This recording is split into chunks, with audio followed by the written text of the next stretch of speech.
ګرځو د لونګو لوګا خلک به وایي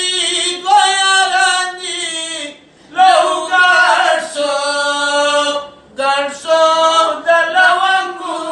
لوګا زه د جانان دي کوڅو سپو خوړلی یمه لوګا ګرځو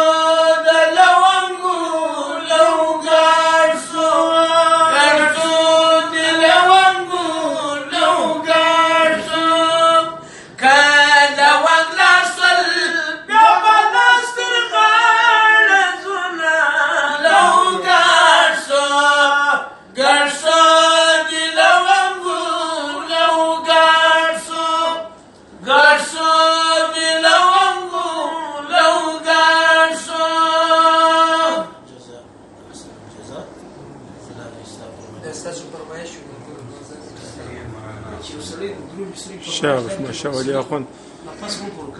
د جاګور په فرمایش دا د جوړتوي